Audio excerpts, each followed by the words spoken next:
session on economic development is the main focus. It's March 26th, 7 o'clock, so I will call the meeting to order and we will complete a roll call. Premier. Here. Here. Rachel. Here. Here. Fish is absent. Joel. Here. Bonnie. Here. And Leighton is absent. All right. The first item on the agenda is Lisa Workman giving a overview of the economic development report that they conducted in a recent survey. With that, I will call Lisa to the podium with our extended thing so she can bring it down and speak. Yes, good morning. Thank you, Your Honor. Good morning, Mayor Hicks and council members. And I want to thank you for inviting me to share some current business information of the Fergus Falls business community. I've shared with you a copy of our 2024 annual report that's for you to reference back to, or feel free to ask questions on that. So I won't read the whole thing. I'm going to touch on some different areas. As Mayor Hicks said, I'm Lisa Workman. I'm the president of the Fergus Falls Area Chamber of Commerce and proud to have held that position for the past 18 years. We are the largest professional business organization in Otter Tail County, and we've got a desire to help businesses grow individually. We also are happy to work with the City of Fergus Falls. In fact, we've been working with the City of Fergus Falls for 139 years. In fact, our chamber's mission in 1886, just for fun, we'll share that, as that was the year we were incorporated, was to facilitate the buying and selling of all products, to acquire and disseminate usable commercial information in the furtherance of their legitimate business pursuits, and to advance the general prosperity and business interests of the City of Fergus Falls. Now, our mission and our role has changed and evolved since 1886, but we continue to focus on serving the business community through commerce. Past partnerships with the City of Fergus Falls, Economic Development, and the Chamber have included co-hosting a business expo and a manufacturer's appreciation breakfast. Today we'll share some useful information about our local businesses, and I invite you to ask questions as we go along, or if you'd like to save them till the end, that is just fine too. And I'm okay with playing Stump the Chamber.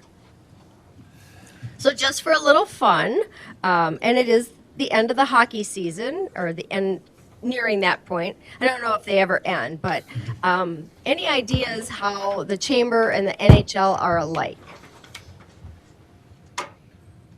Go to the next one. It's simple. We are both organized as 501c6 trade associations. So we have a same tax structure, although our mission and our finances are vastly different. We are a membership-based organization, independent from other city, state, and federal chambers. And unlike charitable nonprofits, we are funded almost entirely by the investments of our 388 business and nonprofit members. So I'm sharing just a little background information before we get to the meat of the presentation. Sometimes people are surprised by the number or variety of organizations and businesses that make up the chamber. So of our 388 members, 27 were new members that joined in 2024.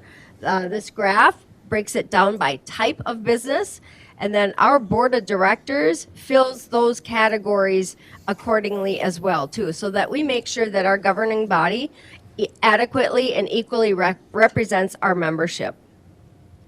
Last year, in 2024, we conducted 54 business and retention visits. Those are not visits where the chamber is actually selling anything. Those are one-on-one meetings with our members where they're sharing their success stories as well as their heartaches and their challenges. Over the course of 2024, we also celebrated with our members with 30 new business expansions, anniversaries, and ribbon cuttings. The chamber represents nearly 400 employers who employ more than 12,000 employees, and that's an increase of over 1,000 from 2023. And we're going to talk more about jobs as we move through. How are we doing so far? Any questions? All right, we'll move on. Okay, might look familiar, but in 2021, the Chamber worked with North Point professionals and a group of community leaders to develop our strategic priorities. We've been focusing on them ever since. Today, we'll highlight the top three: driving local economic growth, leveraging government liaisons, and supporting workforce strategies. Each year, we meet with our members. In addition to that, we survey them to make sure that our plan of work and our priorities still resonate with them. So our first one is driving local economic growth, which has, been part of the city's mantra for, 139 years. You'll see that those efforts happen through things like our holiday shopping spree giveaway, Shop, Move, and Groove, as well as Fergus Bucks. And, over the years, we've seen increasing local option sales tax collection, which for the city has helped pay off projects like the library renewal project, the community arena, and now those taxes collected going towards the aquatic center and De Lagoon Park. During our holiday shopping spree, our participants saw an average of $5,000 extra sales during that campaign time. And of course, in July, we host Shop, Move, and Groove right here in Speece Park, and we are thrilled to get to work with the city staff. Guy and his crew are absolutely amazing to work with, and we thank you for that. It's it's something we look forward to, and the community looks forward to every year. And I've got a special announcement today to share with you. Thursday, July 10th, will be our Shop, Move, and Groove. And this year, we're bringing out a special local-ish performer. You may have heard of him from The Voice. His name is Blind Joe. And he brings a great entertainment and energy to our community. And just as a thank you, I wanted to share that information with you first. So each year, the chamber sells between $40,000 and $70,000 in Fergus Bucks, and all of that money stays in our community as well. So we also promote our members and our business community through our website. Last year, we had 2.3 million visits to our website, which was an increase of 650% over the previous year.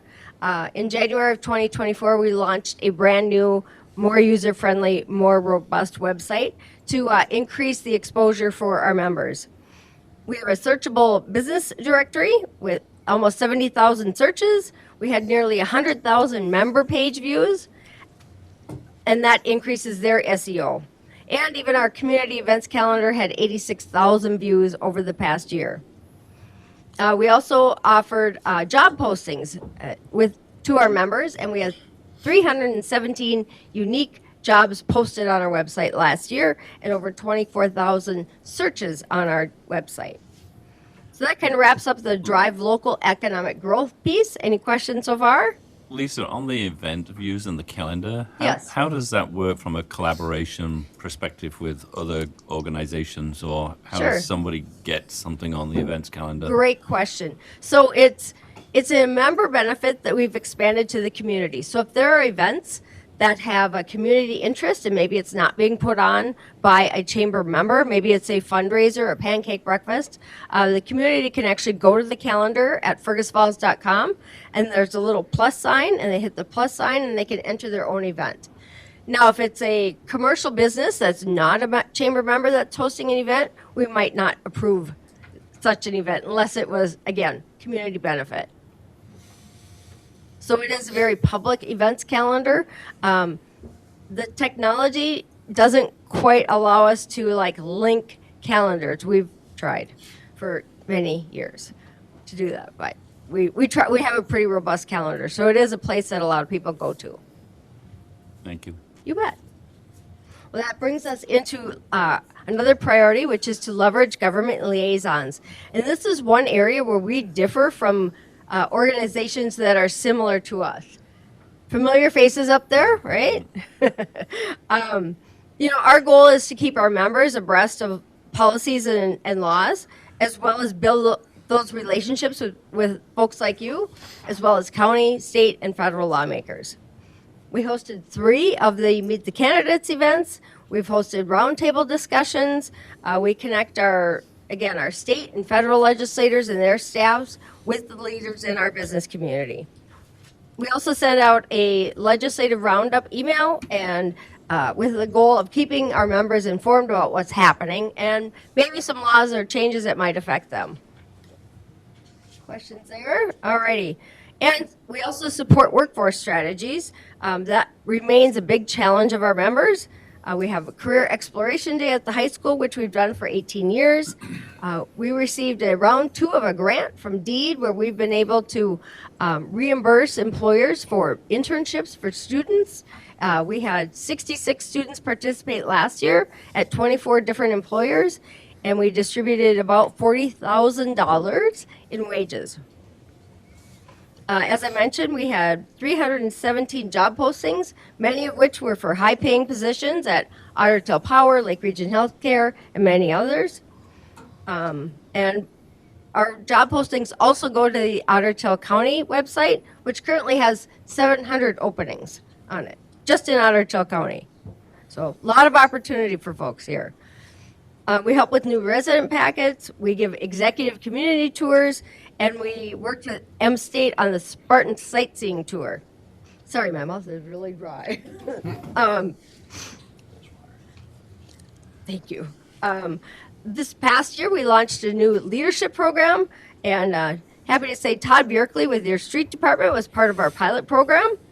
Our goal for our Ignite Community Leadership Program is to develop participant skills. Thank you. Haven't had coffee yet.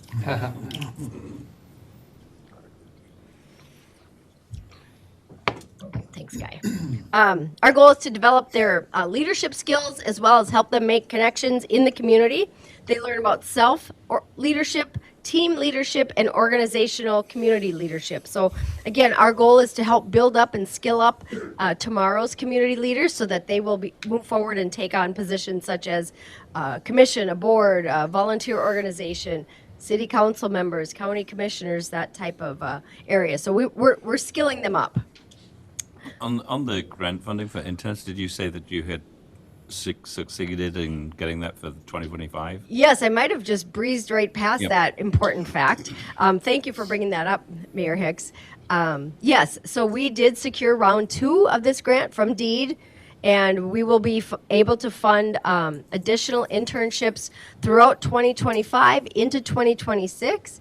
And we're working on putting together a partnership with Lakes Country Service Cooperative so that we can enhance some STEM-related internships. So additional funds available. So we're shooting for, and don't quote me on this, but our goal will be, once that partnership is finalized, will be to secure over $100,000 in wage reimbursement for our local employers, including the city of Fergus Falls, which took advantage of round 1 for that. So we're excited about the opportunity. It's another way for us to connect kids, youth in our community with the potential careers in our community. So through these internships, they might learn exactly what they want to do when they grow up, or they might find out what they really thought they wanted to do and doesn't interest them anymore. So those experiences truly are priceless. I would imagine, especially if their parents are paying for education after high school. So we're excited about that and round 2. In fact, that program is available right now. We focus on the career areas that are most in demand as well as high paying jobs. So we have information on our website. A business can register, or an employer. It doesn't have to be a business. It can be a nonprofit. They can register at fergusfalls.com. They do not have to be a chamber member, so it is open to every business, and we do plan to open it up countywide once those additional funds are worked out. Details on that. So again, training is an important part of what the chamber does through our workforce strategies. And as I mentioned, I was happy to, we were able to feature several city staff and Mayor Hicks at a couple of our Ignite community leadership sessions where we're not only giving our participants skills on leadership, but also connecting them to the community and giving them, helping them develop a sense of roots in the community so they know more about the community and want to stay here. This year's class, the class of 2025, is made up of 12 participants, and they range in experience with Fergus Falls anywhere from they've been here for more than 20 years to they moved here 8 months ago. So we're really getting them involved in the community. Any questions on our workforce strategies? Alrighty. So next we're going to turn to some encapsulated results of our membership survey. Again, we do the survey and talk to our members every year. And really the first question is how are you doing? Like, really, how are you doing? What are the things? Business is good in Fergus Falls. Over 88% of them forecast that 2025 will be as good or better than 2024.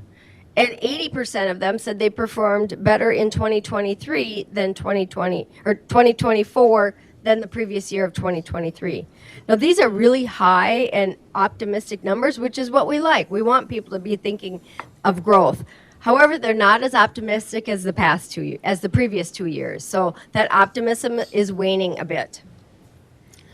With our members, like I said, part of what we ask is we talk about, are you going to be experiencing growth? And, of course, we celebrate that with ribbon cuttings, whether it's an anniversary or an expansion or a new build. As I mentioned earlier, we hosted 3 of these celebrations last year, and I just want to share with you in many of the conversations that I've had with our members, how important that they feel it is that they see city staff as well as elected officials attend these celebrations of their business. I want to thank Mayor Hicks, Andrew Bremseth, Councilmember Kwame. They have been regular attenders of these celebrations for quite a while, and it really does matter to the business community that they see you. So I want to give you, again, a hot off the press or not yet off the press invitation. Our next ribbon cutting that we have scheduled will be on June 26th. From 3 to 7 p.m. It'll be a ribbon cutting and open house at Easy Open Garage Door, which is, half a block from here. It's from 3 to 7, so you can make it after your day job, hopefully. Stop in, just tell them thank you. That's the biggest thing that we tell businesses when we meet with them is thank you for investing in Fergus Falls. It matters. It makes a big difference. So we'll bring the big scissors. They're going to have a food truck, and we hope to see you on June 26th or before then. All right. Our next question is we asked them what their challenges are. And these do change over the years as far as what their main challenges are. But consistently, probably for the past, I would say probably 10 years, their number one challenge is workforce, attracting and retaining employees. Number one. Number two is the volatility of cost of goods and services. Any business owner in the area knows that their, invoices come in for either services or things that they're purchasing, and the prices are up and down. For many years they just were climbing and they could at least forecast. Now they're kind of going up and down. Finding new customers is a challenge for them. Inflation and workforce, the increasing wages, and then we had several of them mention mandates too. So they're juggling things that are being handed down by the state, whether it's the earn sick and safe policies or, simply advertising job openings and having to have the salary included has changed the way they do things. Surprisingly, most of them are saying they're seeing more applicants, but they're all, or not all, but many of them are less qualified. So they're getting a stack of resumes of unqualified people. So it just takes them longer to process. We'll go to the next slide. And then because workforce has been a challenge for so many years, we kind of drill down a little bit more, like really what is the problem? Top 3 challenges, not enough candidates to choose from. Many of us remember days when we were hiring and you would literally get a stack or, you'd get them in the mail or your email box would be full of applications and good applications. Now they're just not getting enough candidates. Some of them have been able to fill positions, and to be honest, some of them don't even post them anymore because they're like, we've had this for 18 months. We haven't filled it yet. Hopefully somebody will just magically appear. So it's truly not enough people to fill the positions that are out there.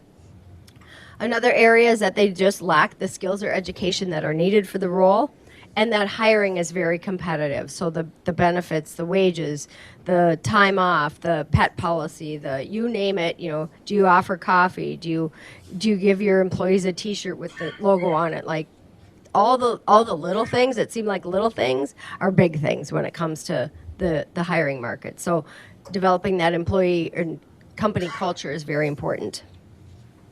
In our survey too, I'd also like to note that over half of our members plan to add staff in 2025. So now that's another 150 to 200 businesses that'll be posting positions, again, for limited resources of people to fill those positions. And we asked them this year too, especially with so many new faces, and to, again, strengthen our collaboration with the city, with the county. we asked them what's important to you as a business in our community. Many of them have expressed a feeling of helplessness because they're like, I don't live within the city limits, so I don't have my own council member. And so I share with them, well, where your business is, this is your council member. But they're unable to vote for anyone. So it can be a challenge. And so that's why I try to gather as much information as I can from them to share with you. We know that the business community is crucial in our community. And so we asked them, what would you like to focus on? And I think we gave them about 10 different options. And these are the top 5. Like I said, you can't focus on everything because focusing on everything is a little more like a flashlight versus a laser beam. So the business community says, all right, laser in on incentives to grow existing businesses. As I mentioned, in 2024, we had over 300 job openings just from chamber members that were published. So they're growing their businesses by adding people. And they want to continue to be able to grow. And so they're interested in incentives. What tools are in that toolbox to help them grow? And so when we visit with members that are looking for that information, we'll connect them with Clara, and in the past, of course, with Greater Fergus Falls. So that's not an area that we're an expert in. We don't know we know of the tools, but we don't know all the details. So we connect them with the people that can help them grow. Second priority was to attract new businesses. And that, of course, is what most people think of when they think of economic development. But of course, economic development is much more than that. It's continuing to grow the business base that you have.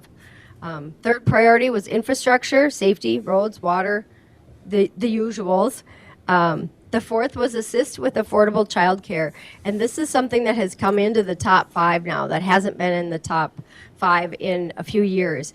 Employers are starting to realize that without affordable childcare, they have less employee options. People simply aren't applying for positions if they don't have childcare worked out ahead of time. And when we're short more than 100 slots of childcare, that's potentially 100 other workers that are not applying for positions in our community.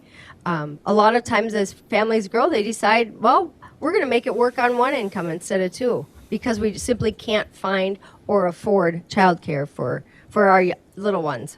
So those are tough challenges that families are having to make. And then fifth, which some might think this would be the number one thing, but reduce commercial property taxes. They're looking for some breaks. They're looking for some help with that. That is one of the common complaints that I hear when I'm out one-on-one. They certainly would never want to complain in public. And that's why I'm here. So I always tell our members, I'm like your shield. You fill me full of information, and I'm going to share it with the council members. Because you can't get mad at one individual business then. So you can get mad at me if you want. I can take it. Like dynamite. Anyhow, reducing commercial property taxes hit number 5.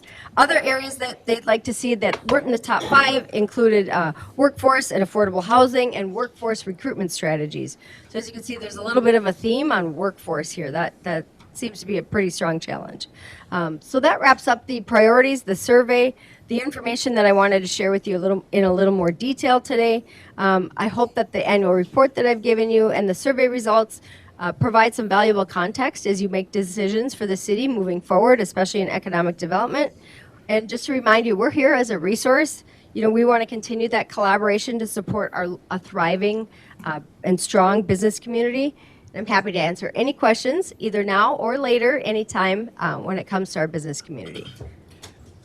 Commissioner, A couple of things. Going back a couple of slides, you referenced 50% are thinking that they're going to add to their workforce or try to in 2025. Do you know what that percentage was last year? And then do you ask a follow-up on that survey of how many people that said yes actually did? So we kind of see how that translates. Sure. We don't quite dig into that detail, but we have added it every year. And typically that number is well over half. Okay. And half of the chamber's membership is probably 150 to 175 businesses. Again, not all of them post on our website. That is a benefit of their membership, is that they can post any job opening on our website. And again, the jobs that were posted last year, they ranged everything from a part-time liquor store clerk on up to, level 2 engineers at Ottertail Power and everything in between. Other Quick question, questions? Lisa.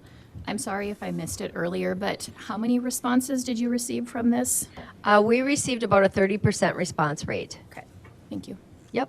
Yeah, we make sure that our surveys are statistically valid before we release information. We probably do more surveys than we share information, but if we get 6 results, that doesn't really cut it. That, not valid. Or it didn't matter. That's the other thing. Sometimes we send out a survey, we get 6 responses, and we're like, okay, we thought it was a hot topic, but apparently it's not, so moving on. Any other questions for Lisa? Yeah, Your Honor, I appreciate it. Again, Your Honor, I appreciate the time, taking the 2 hours today to do economic development in our city. I think it bodes well for what we're going to do. Lisa, I want to thank you for being here today, and I think you have some of your board members or others that are with you. So I want you to know from a city or a council standpoint from me that you're very important to our community. And no matter what, if we're talking about economic development and a different route for the city, this is not any way to take away from the Chamber of Commerce. So I want you to know that. Thank you. When I look at economic development in the city, I look at it as kind of 3 legs. I look at the Chamber as one of the legs. I look at Greater Fergus Falls or a workforce collaborator as one of the legs. And then I look for the city to have another leg. And so that's how I look at it with it. One of the things that I've learned from you, and I think the Chamber can get a bad rap sometimes, is your leg is not, and correct me if I'm wrong, your leg is not to go out and grab businesses from Wisconsin, grab businesses from Iowa, grab businesses and bring in a factory of 100 employees. And I think sometimes when I'm out in the community and I talk to people, they say, well, why is the Chamber not doing that? And could you speak to just a little bit of your role to the community here, that your role might be a little bit different than that, and as one of the 3 legs of the stool, if that's correct? Yeah, absolutely, Mr. Mortensen. That is 100% true. It is. We are a collaborator when it comes to bringing in new business, but in order for a new business to want to come here, they have to see that we have a positive, thriving, energetic business community. So one of our roles is to help showcase that community. It's everything from first impressions, from the renovation that we did with the Chamber office in 2018 to correspond with the city's downtown riverfront master plan. Where if they were to come in the Chamber, they have a nice and bright, a friendly staff. They're going to get taken care of. They see that the business community supports the Chamber and is part of the Chamber. So as a business is making those big decisions, we're a collaborator. But you are 100% right. It is not our role to go out and recruit those new businesses. However, if we get leads, we share them. We get them to the right people. I've got a lot of connections throughout, the state of Minnesota as well as the United States of, business and community partners, Chamber partners from across the U.S. that I can connect with. Like I said, our role is to be supportive in that nature as far as the recruitment. Kind of a 2-part question. When we just recently had very sad news about the Salvation Army thrift store, when something like that happens where there's an announcement of a business closure, does the Chamber take the role of reaching out? I know I spoke with the lieutenant there yesterday, but does the Chamber take a role of reaching out? And I guess the second part of the question is, when you're hearing of businesses that have issues and you're fearing that could be coming, that announcement could be coming, do you end up in that conversation kind of ahead of time, and then do you feed that off to, in the past, like a Greater Fergus Falls or the city, or how do you handle concerns over businesses that we might be in the process of losing, because retaining economic entities in Fergus is equally important as new? Absolutely. You are spot on, Laurel. It is sometimes it happens by coincidence that I'm having a conversation. Sometimes, we get information. One of the things that we want to do is share the truth, share what's accurate, not the rumor mill, not what's said on social media. So a lot of times businesses will confide in me that they're making decisions. It might be an expansion, it might be a reduction, and they'll talk to me about it, so that when there are questions, or that there are discrepancies in the truth, that we can refute it, that we can offer the truth in something that's happening. And many times I do have conversations with businesses that are contemplating closing or they're struggling. So it's, okay, what are the resources that we have that we can offer to help that business? In fact, like right now, we are just rolled out our board of directors rolled out a new campaign where we're asking current businesses and members, hey, if you're doing well, we have some struggling businesses, we have startups, we have nonprofits that simply aren't able to afford their chamber membership, but they're really taking advantage of the benefits. Can you help with the scholarship fund? So we're generating revenue for a scholarship fund, hopefully being able to roll that out next year. We learned during the COVID years, hard to believe that was 5 years ago, but we learned during that time when we were working hand in hand with the business community that there were some that were doing well and they wanted to support other businesses and they weren't quite sure how. So we'll take that two-pronged approach. It's unfortunate when, a business or a nonprofit closes. It's a sad day, and we hope to fill the gap. Is there an opportunity to pull somebody else in, or what other resources can we connect them with? I think on that Salvation Army, I did meet with the lieutenant, and I think hopefully they're going to come and talk at open forum to a council meeting. There's more to it than just closing the store. None of the services of the Salvation Army are going away. So he could speak more, but basically the store is losing a considerable amount of money, and that's impacting their other programs, which is their primary mission. Their primary mission is serving people in need, and at this point in time, they're diverting funds to maintain a store that's not profitable. So the lieutenant will come and speak more about that, but it's the Salvation Army and its structure is not closing in Fergus Falls. It is just the thrift store. Lisa, question, Your Honor. Lisa, one of the things that I think Greater Fergus Falls did a great job of in our community was the ability to do kind of what I call workforce coaching, consulting, helping a business get off the ground, different things like that. Is that a role of the chamber to take that over? Or is that not a role of the chamber that you would have that capability to take over what they did? So currently, we'll work with businesses to help grow them. But as far as that startup and the getting started piece at the Entrepreneur Academy, that you are correct, Mr. Mortensen, 100% Greater Fergus Falls excelled at starting those businesses from concept to ribbon cutting.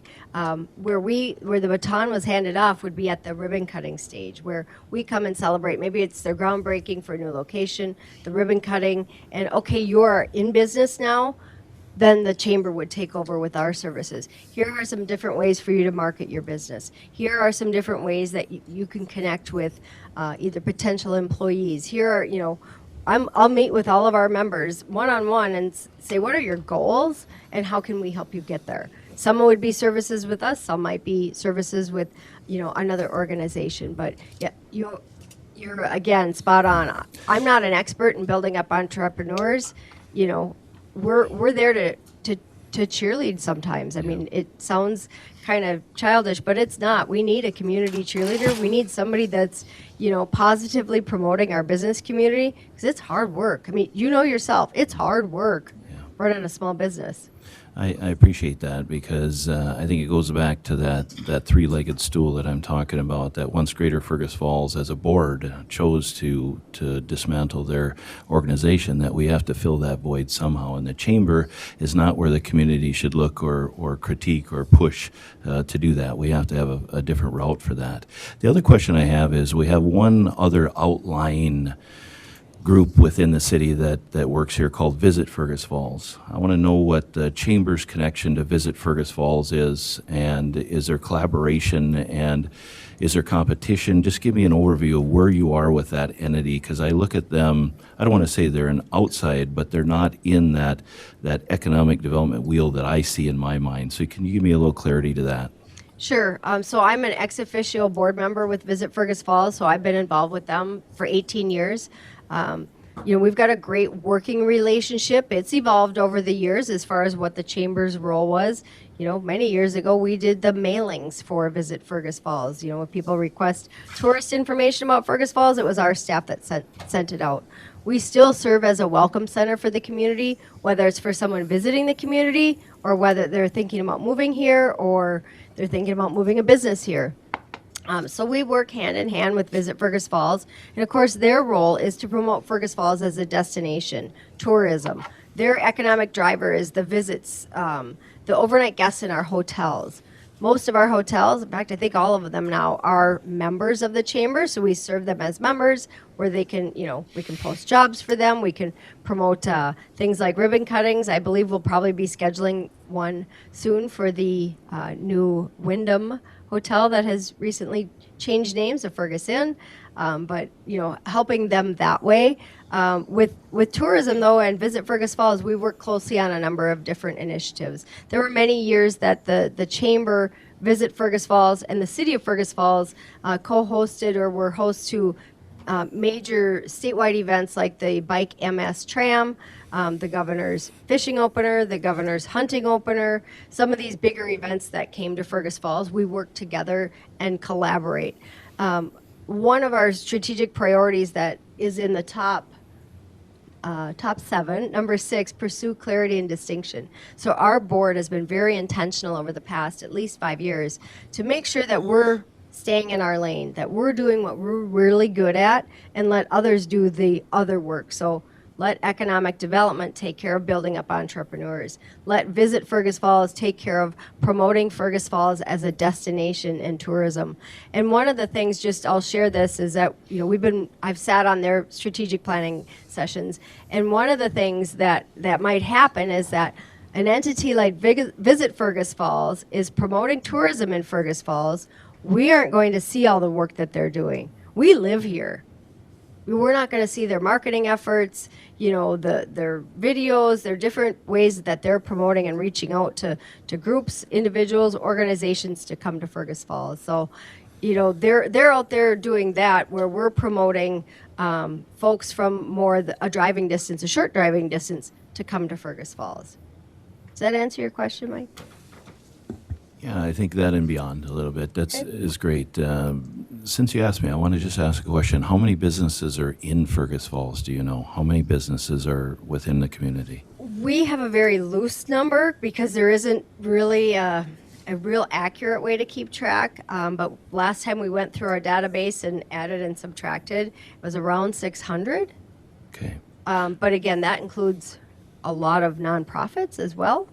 We keep track of those as well, and as an earlier slide showed, we've got a good percentage of our members that are nonprofits. But again, the number changes. We will be visiting many of those businesses. So I think we've got 400 and some on our list to visit for Small Business Week, May 4th through the 10th. So that's kind of what we go on. But again, they're always changing, and we're not always the first ones to know that a business is opening. Like, I drive around with my eyes peeled. I'm like, oh, there's a new sign. I need to go say hi, welcome them, make a phone call.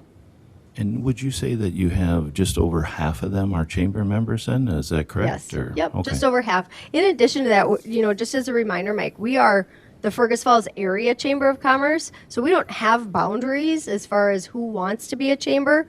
If it's a business or organization that wants to connect with the people and the businesses in Fergus Falls, we allow them to be part of our chamber. So we have members that are based in Alexandria, to Grand Forks, to Wapaton, a pretty wide area, as long as they're interested. And as a chamber, we can provide them with a face where they don't necessarily or not yet have to have a storefront. Our goal is, honestly, let's build up their business so much in Fergus Falls that they want to put a sign on our door. Question on Shop Moving Group. You guys have done a wonderful job of growing Shop Moving Group to the community event that it is. One thing I heard a little bit from Main Street business people in running for office was they were seeing less activity, especially on the further end of Main Street now that it was in more strongly in Spies Park, which is a great location to have it. And I'm not saying walk from that completely, but has there been any talk of integrating more with Main Street again so those businesses get a little more benefit from that, because they're seeing what was shared with me is a little bit of a drop now that it's more heavily in Spies Park. Yes. Thank you for sharing that. That's been a concern of ours as well. We also have the concern of blocking off streets, blocking off traffic, honestly annoying folks that aren't interested in going to a festival, or we have businesses that, as many support it being on Lincoln Avenue, we have as many that don't want it on Lincoln Avenue. We were intentional last year about our holiday or summer shopping campaign during Shop Moving Groove to help boost business. that campaign wasn't a home run. It did help a little bit, but we need to incorporate more things to bring it to Main Street. And to be honest, with a small staff and small volunteer group, it's tough to fill 3 blocks of Lincoln Avenue with activities that make it look like something. We don't want it to look like it's nothing. So the other thing is that we heard too from people, because we ask folks, we do surveys on that, is overwhelmingly the members supported, as well as community members like it in Speece Park because they love that sense of community. This is a true community development type festival or celebration that brings people together, and they really like the fact that they could see everything in a shorter amount of time. They just, they weren't going to miss either a bit, one of the expos for the trade show, and they weren't going to miss running into their friends and neighbors. They liked that closeness where they didn't feel they had that as much when it was on Lincoln Avenue. So, and we've even done math on how many square feet and, blocking off streets, and whether we did blocking off streets or not, again, city staff was fabulous to work with. Any other questions for Lisa? Otherwise, we should wrap up and move on. Again, feel free to reach out to me directly if something else comes up. Text, email, you know how to find me. Office is right across the street. Happy to serve you. So thank you for the opportunity. Thank you, Lisa. Thank you, ladies, for attending. With that, I think our next guest is Casey from West Fargo.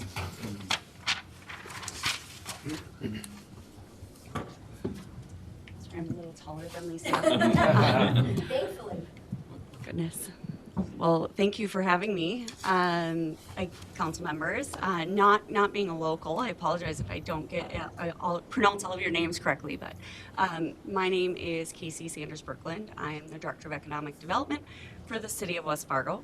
I'm happy to share a little bit more about how my role is structured within the city. It was really great to sit here and listen and hear from Lisa, because a little bit of my background is prior to coming to the city, I actually worked for the Chamber of Commerce in the Moorhead, West Fargo area. So I'm a huge advocate and supporter for the work that the Chamber of Commerce does. And I believe that when you see one chamber, you've seen one chamber, and every chamber is very different. And so it was really great to sit here and hear about all the great work she's doing. And often communities don't know what they have in a chamber until it's not there. So I really appreciate the work that those business support partners do for the work that I also do within my community. So I'm happy to share and answer any questions, but I thought I'd just start quickly with a little bit of understanding how my role kind of fits within our organizational chart and how we operate. And I know I have some collective questions, so I thought I'd just kind of jump into some of those questions right away, and then we can kind of go from there. So my role has evolved many times since the conception when the City of West Fargo decided to have an economic developer in-house. One of the main reasons, from what I understand from commissioners from the past, is that unlike our sister city of Fargo, we want to take a look at economic development in a way in which we're not focusing on only primary sector businesses. So I do have a business support partnership in our EDC that primarily focuses on attracting and retaining primary sector businesses. Now that's wonderful. I get to work with them every single time I have a primary sector business that I'm working with or that's in our city. But the city of West Fargo, though our population has doubled in the last 13 years, we need to see more commercial businesses that are not our only primary sector business. We need our salons, we need our coffee shops, restaurants, you name it. We need to focus on the entire fabric and pulse of our commercial sector. One of the things that we talk about a lot is the resiliency here in the Midwest of diversity in what we offer and provide in our commercial industries. And so that is something that the city decided with bringing this position on board, that instead of just focusing on primary sector, this economic development position would focus on all business, small to large.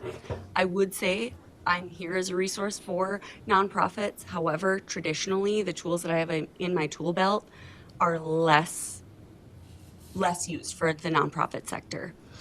So that's definitely something I've found as a challenge, though I want to connect. Oftentimes, I find that when I'm connecting with nonprofits, I'm really connecting thought leaders.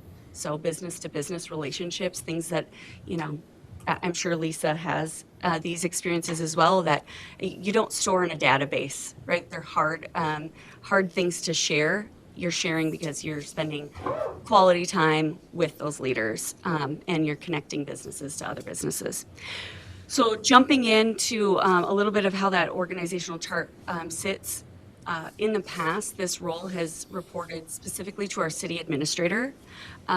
Recently, in the last year and a half, we reorganized as a city, and because our city administrator had 14 direct reports, we decided that was too cumbersome for it to be effective, and so we have switched to, now he has 5 direct reports, moving my role underneath our senior director of community and development, who's also currently acting as our city engineer.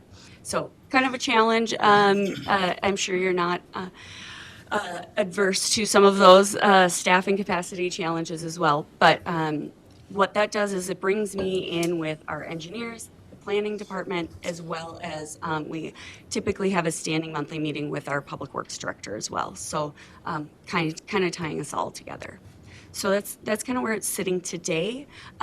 Currently, I am the department, so I am the single employee that works on economic development, and in the future here, believe we will take on another team member to kind of support this role. That doesn't mean, however, I don't have a lot of support internally from other administrative professionals, as well as departments like planning and zoning, engineering, etc. So jumping in a little bit to a couple of questions that I was emailed. The first one was, is housing part of economic development? And what are your thoughts of economic development efforts being used for selling city-owned residential lots? That's a loaded question. I think as far as housing, is housing part of economic development? I think it really depends on what your city's priorities are. It's really up to the city. Again, this is just one professional's opinion. And I can say that it sounds like workforce is a priority for the city of Fergus Falls. So it really, really depends on what defines workforce housing, what is the role that the city wants to play. So I think that is a loaded question because there's a lot more layers to that. And how does that resonate with your business community if you're working on bringing in workforce housing? So it's kind of a chicken and egg scenario. The economic development efforts used for selling city-owned residential lots, I would say absolutely. You can certainly take a role in that. What that looks like, again, is really up to your city. What is the end goal? I mean, so when you look at that, it really, I think, would lean into like, what's your planning and zoning efforts? What's going to be is it tax density? Is it bringing in, is it meeting another city goal? So not a very clear answer, which I think you'll kind of find, but it's, in the end, you have to look at what's that city priority. Jumping into, do I have a written policy for purchasing and selling land? Short answer is no. We do not have a written policy for selling land. We do have precedent, of course. So we typically look at precedent and follow that as a guideline. However, I can give you a recent example where we actually purchased land and we used a land appraiser, and then in addition we had to take in kind of some additional factors, knowing that we were in the supportive seat, not the driver's seat, and it was land we would like because we know North Dakota DOT is going to be potentially looking at this spot for a future interchange. And so if we purchase this land now versus 5 years from now or 6 years from now, we'll be in the driver's seat and hopefully win that infrastructure in our community. And so that all of those things factored into what we were willing to pay for this greenfield land. So we don't have any specific policies, just precedent. I can pause for questions, otherwise I'll just kind of jump into the next one. Any questions on, this is kind of a topic about housing, so. Yeah, Your Honor, I appreciate it. First off, Casey, thanks for being here today. I appreciate it very, very much. We've built somewhat of a relationship together, and my respect for you is very high, and that's why you're here today. I've seen you as a very highly regarded professional in what you do and very successful in what you do. And I want the community to know that we've brought someone in to help us. That's what we've done today. We brought somebody in that can guide us on what they've done and what's been successful. It's not all the economic development of our city, but it's at least a part of it. And again, this council has heard and the community's heard me say that in business, I want to surround myself with people that are smarter than I am, and I think that's what we've done today. So around real estate and different things like that, you talked about buying some green space. You talked about the city looking at, hey, this could come with Costco, or this could come with this business, or this could come with that business. So are you saying that the city aggressively looks out in your community for things that maybe they should buy, that they could utilize for economic development in the future? They don't just wait for it to come for sale by somebody or different things. They're actively looking. Is that the correct answer? Yes and no. So I have worked with other cities that are much more progressive in that way, specifically looking for land to purchase, to flip, essentially. And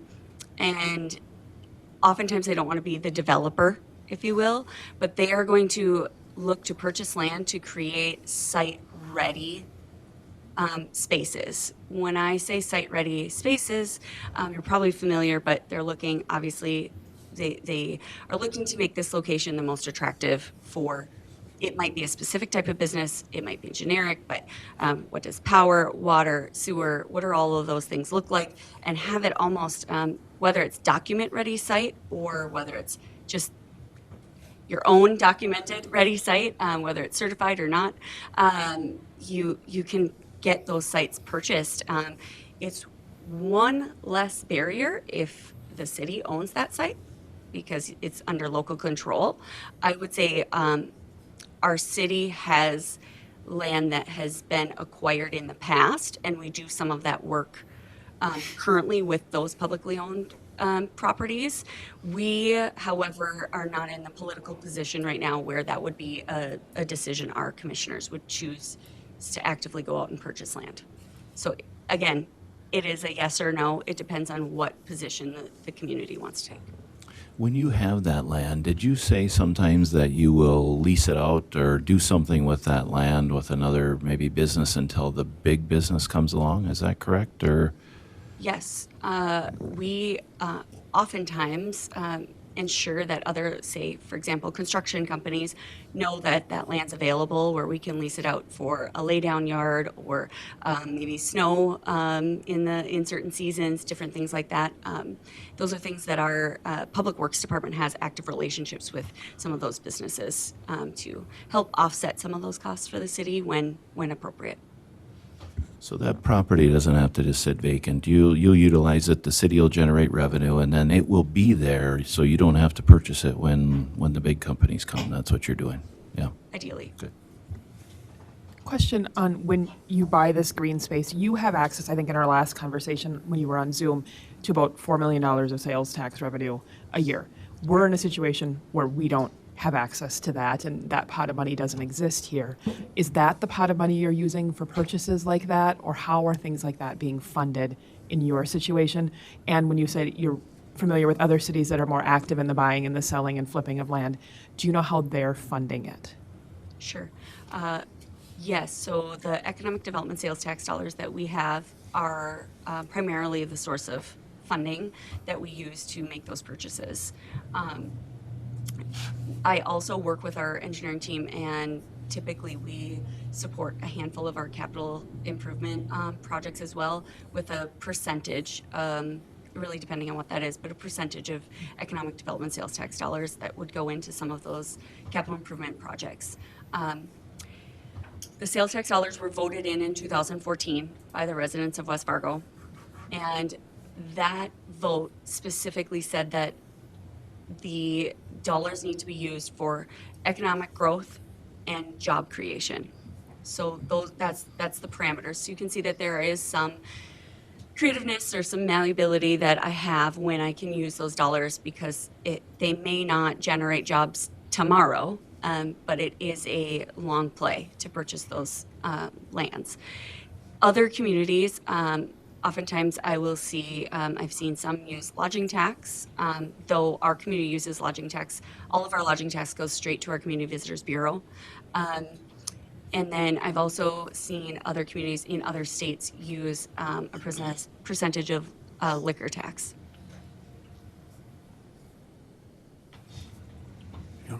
Casey, you and I had we had a conversation here before you started this deal.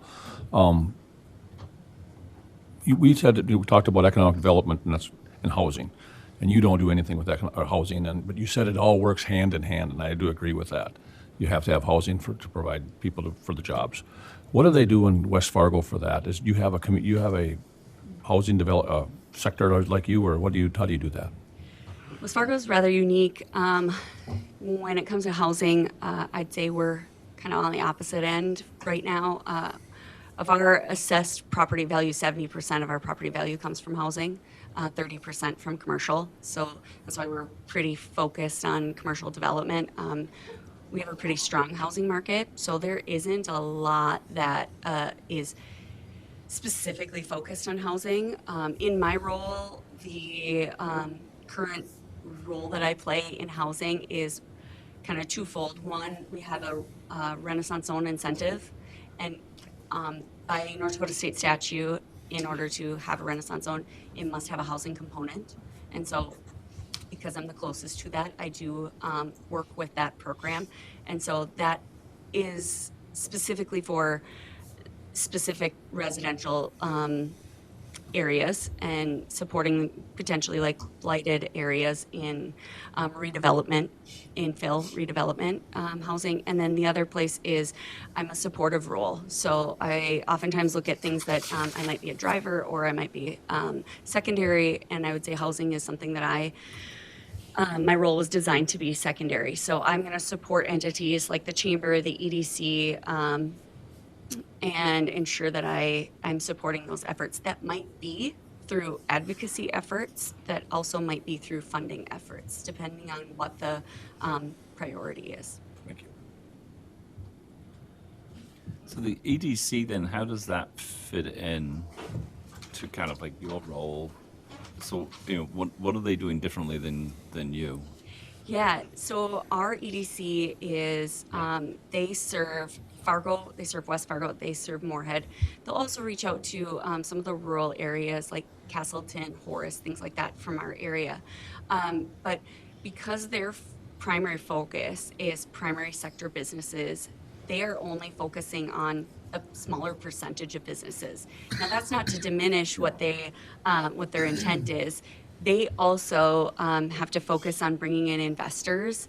They are also, not unlike our chamber, but in a very different focus.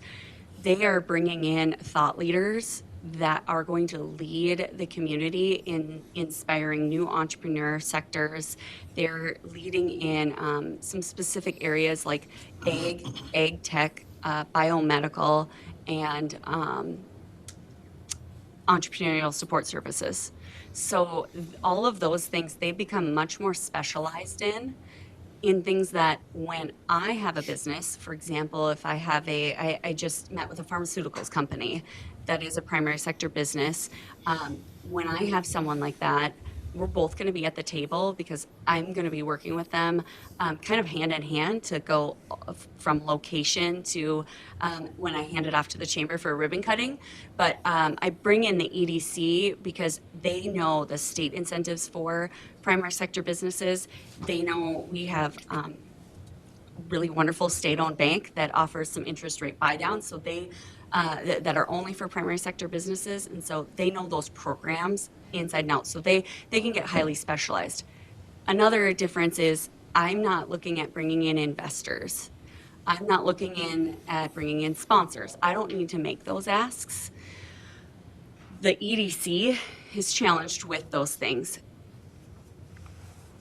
I wouldn't say that's necessarily a bad thing. It's just not something that is in the capacity of my work that I have to do. That's something that they need to do in order to keep I mean, for example, we actually have a county CDA, so that would be kind of like you're saying that role would be like our county CDA, and then you're more focused on West Fargo, and how do I help West Fargo manage? Correct. All right, right. And so what's the definition of a primary sector business? Is that in North Dakota? Because you sort of said obviously the state funds primary sector. Yeah. So say primary programs? sector business, the way I like to look at it, from what I understand, Minnesota identifies it differently, and I'm not sure what the We do a lot catchphrase of things is. differently. Surprise. So North Dakota, essentially, if I kind of boil down the definition, essentially it's bringing new wealth into our community. So it's not about the economic turn of activity of me spending my money at one business. I'm a business that's bringing in that 60% of my revenue is coming from other states. So ideally, at least 3 other states. And so I'm a primary sector business. One of the things that we discuss and why primary sector can be really valuable to a community is, for example, if you've heard, our community often floods. Hopefully this diversion will negate some of that. We're looking forward to that being done. But, or any other natural disaster. If we were to have a natural disaster, let's say a tornado come right through the community, and we have no more primary sector businesses, we're relying on that economic activity of just our local residents to spur the resiliency of our community. If we have primary sector businesses that are robust, we know that those businesses are going outside of our community that weren't affected by a natural disaster, and they're bringing new wealth back into the community. And so they'll help the resiliency of our community should something like that happen. It's something that helps keep us, I'll say, even recession-proof. Not quite, but it helps when there are economic hardships maybe in other areas. Scott? Hi, Casey. Thanks for being here today. Absolutely. You mentioned that your focus is an awful lot on developing commercial activity, building your commercial side, your services, the restaurants, the service businesses, those kinds of things. And I can see where there would be some real potential issues there that you have to deal with every day that we would have the same issues with. If I've got a restaurant in town and you're out there trying to bring in other restaurants and providing incentives to them, now you're bringing competition to my business. I don't know that I'm necessarily going to be happy about that. And yet that's what the community is asking you to do. Same thing whether it's a plumbing business, any other service, any other kind of a storefront, a gift shop, whatever it might be. You express the desire for the community to want more of that, and our community would have the same desire. Great. But when we would send somebody out to do that and provide incentives to bring in competition, you're in a pretty touchy place there. So I'm wondering how you navigate that, because that's a difficult situation.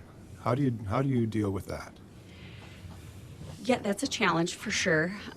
It's more of a challenge for you all as elected officials because it's your community that's elected you to bring to be the voice of their community. For me, what I look at is once my community has decided on a strategic plan and set some goals. Now, likely, my commissioners are not going to say, Casey, I would like you to find me 1 plumber and 5 restaurants, right? But when we have a goal of we would like to, let's say, grow our sales tax revenue by X percentage, that gives me the tool in my toolbox or a pathway forward to say, okay, if this is our city's goal, there are many different ways that can happen. That could be a plumber or it could be a restaurant. And so I lean back on this is what our end goal is. And I also take a look back and say, okay, I'm not going to bring someone in that is going to bring in jobs that are not going to be at market rate or higher. They need to be very competitive jobs. I'm not going to bring in a business that is not going to bring in a return on the investment for the community. An example, I live much better in analogies and examples. An example I would share is we have a community, or we have a business that we brought in who has many competitors in our community. But they're coming in, they're renovating a blighted building on Main Avenue in our community, which is a highly traveled road. And they demolished the building, and now the building that they're building now is 6 times the value of the previous building. And so now I can come forward and say, look, I would like to argue that we should abate their property taxes for a period of 5 years. In the first 5 years, we will receive no property taxes. But by year 8, we will have a net increase in property taxes. Not that I wouldn't offer that to anyone who would like to expand. Look at anyone that's currently in our community. But my argument overall is that you, as a business that's local, we can absolutely look at what incentives are available for you. But overall, the city's goal is to increase their sales tax, or is to increase the amount of service providers. And so they may, thank you, they may not like that in the end, but it does take a little bit of thick skin to reach the end goal. In addition, most incentives have an opportunity for businesses to come to a public hearing and let their feelings be heard and share their voice. And I always encourage that, should that be something that they feel is going to be an effect on the outcome. You referenced briefly there kind of the idea of living wage jobs and jobs that are going to come in at market. That's really important for Fergus. We need to concentrate on that. All jobs and business is important, but to me, our growth really needs to focus on jobs that come in that area. Knowing the little bit you do about Fergus, and this is kind of a loaded question, as a council or as someone that could come in from the outside, not that you're going to, you're not in that role, but what would be the 3 things if you walked into Fergus knowing the goal was creating more living wage jobs in Fergus? Where would you start? You're right, that is a loaded question. You know, it's not easy to kind of pick that up, but I think I would start, number one, I'd need to know the framework. I'd need to know what is a livable wage, what is affordable housing. We talk all the time, we need more affordable housing. What is affordable? What's affordable in Fergus Falls? We talk a lot about that we need more childcare. What is affordable childcare in Fergus Falls? I know we identify it in North Dakota as 7% or less of your family's household income, the average household income. It's not what it's at, but it's what we identify it as, right? So I would need some baseline. What is our commercial and residential property tax differential? We're about the same as you. Okay. And where do you want to be, right? There's no right or wrong.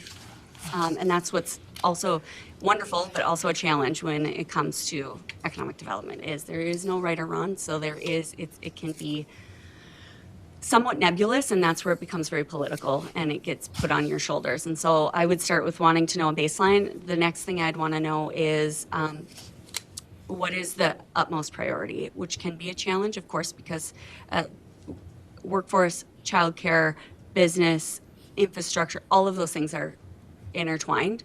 And it may come down to what do we have the funding for and what are our funding resources. You mentioned like strategic plan. I mean, how did West Fargo go about kind of visioning, obviously back in 2014, obviously somebody had something to sell to the people, why they should impose a 0.25% sales tax. And obviously it wasn't just sort of put on the ballot and said, fund it, please, and then do you know, I mean, obviously I know you weren't necessarily there, but do Yeah. you know, and how frequently are you kind of reviewing that vision for where, West Fargo should be, not only today, but tomorrow? That's a really great question. I don't know the answer to why it was initially introduced on the ballot. I do know that in 2014, the individual that was in that role really started going outside of our community and attending conferences in other communities, and brought a lot of ideas back. And there are lots of communities that have a sales tax or a liquor tax or something of the sort that fold back into economic development sales tax. I will say I believe we're the only community in North Dakota that does. I know of a handful in Minnesota that have a small sales tax pot, but the one I'm thinking of specifically, theirs goes back to childcare support. And so it's not to say that it can't be done. It's a heavy lift. West Fargo actually in 2022, we also went back to the voters and asked for the same exact sales tax for public safety. So the sales tax actually goes to pay for police and fire, operational and traditional, I guess, expenses. And Did that passed? it did pass. Yep. I believe recently Fargo asked for something similar. However, theirs has a sunset, whereas West Fargo's does not sunset. Casey, I know we hit you with a lot of questions. We just started coming at you, but I know you had some information. You had a question about the Bigwood Event Center, I think, and you had some information to share with that if you wanted to do Sure. that. Yeah, one of the questions I had is around the Bigwood Event Center. Though I'm not familiar, I tried to take a look into it. It sounds like the city is running that. And so I use a tool here, and it's rather new to me, but I use a tool, and it's about consumer metrics. And so I wanted to, and I'll leave this here, but and I can send a PDF copy. Also know that there's a lot of things you can't see in this PDF only because it is a tool that is something you can manipulate as you're using it and kind of dive a little bit deeper. But essentially, it focuses primarily on nationwide, I guess, like franchises. Like if you were to think like your Walmarts, your larger numbers or your larger names. So instead, I put the address in, and I'm able to get a nearby activity report. And so I thought at least for an anecdote, while you're making some decisions, I could give you some data. But a couple of the highlights is that you're getting about 30,000 visits to this address annually. It looks like year over year, those visits have dropped by 12.9%, but they were increasing last year and the year before. And so this is the first year that we're seeing a decline. And so, of course, you guys can add the human element to be able to see like why those things are. But I also thought it was interesting that of those 30,000 visits, 9,800 of those visitors were from Fergus Falls.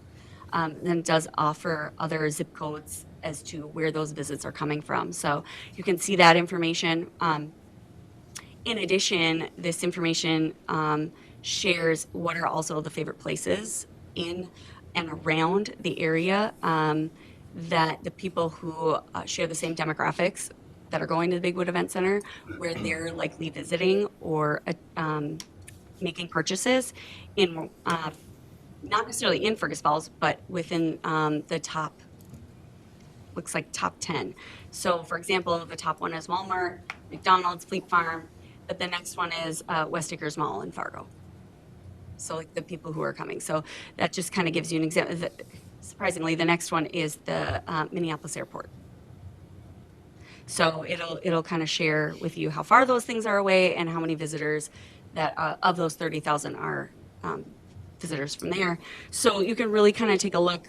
It will also show you where did these visitors come from right before, what was their stop right before they came to the center, and where was their stop afterwards. And so, what's the trade area that is seen there. And so I just wanted to be able to leave you with a little bit of information, and I can always hop on a Zoom or something like that and share with whether it's Lynn or anyone else within the community to kind of share some more insights as you guys make those decisions, because it's not an easy decision, I'm sure.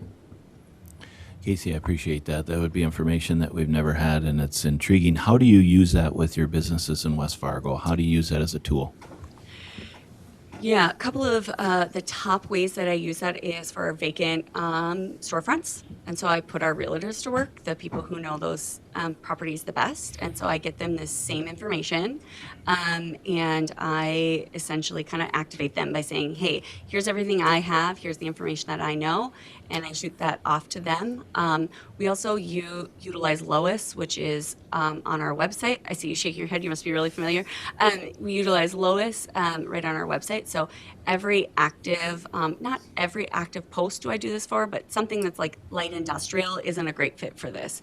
But if something is in a retail or service sector or potential restaurant or, specific type of venue, I will create this report and I'll send it off to the realtor listed there, because then I've activated them. They can be doing some of that talent attraction and bringing those people to our community because they've got more information about that location.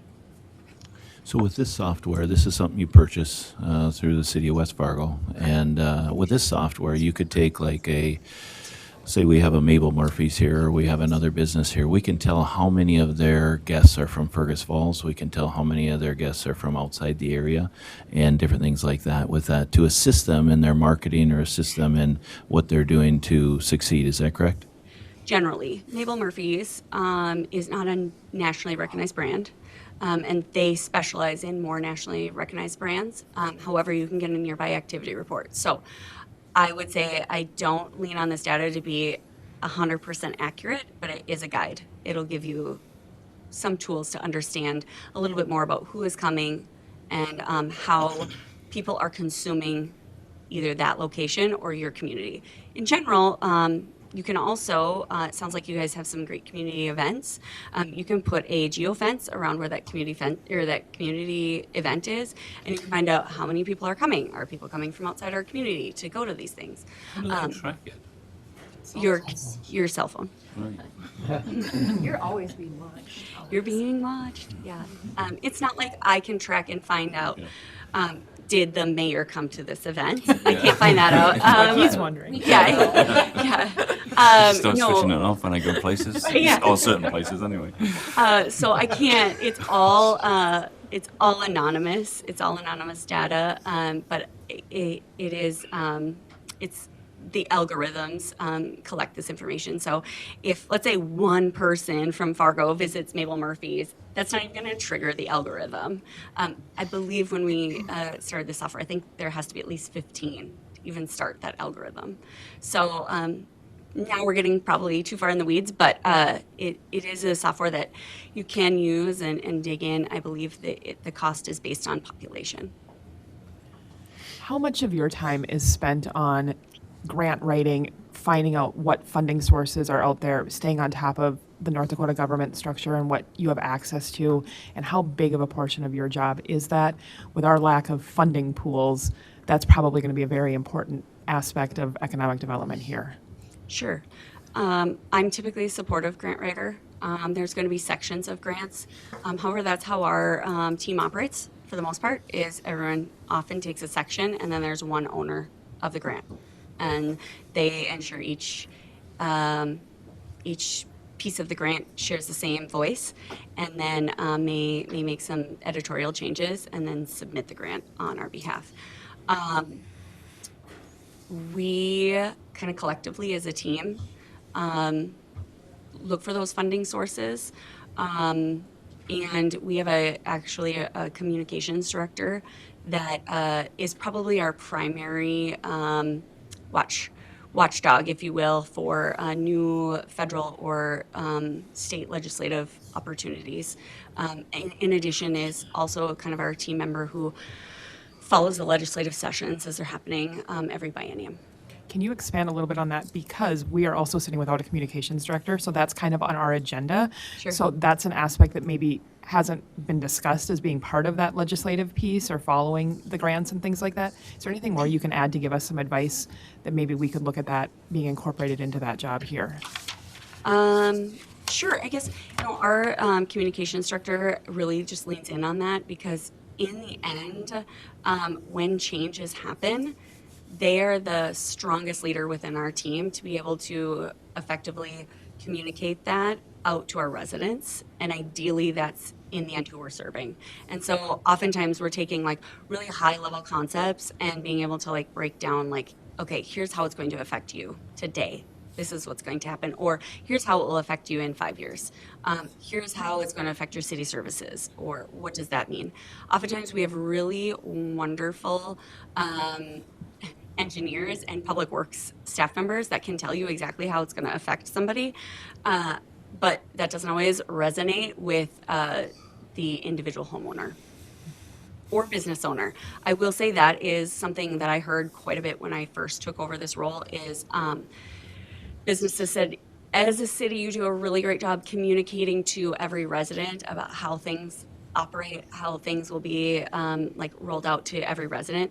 You do not do a good job of telling the story to a business. And I would say that that is a downfall for us. We don't do a good job of telling our story about why you should remain in business in West Fargo, or here's this street's going to be closed. Well, every resident gets notified, but businesses that either are on that road or adjacent do not, because they're just not part of the same communication stream. So those are some different things that we're looking at as that role grows, quite honestly, in the community.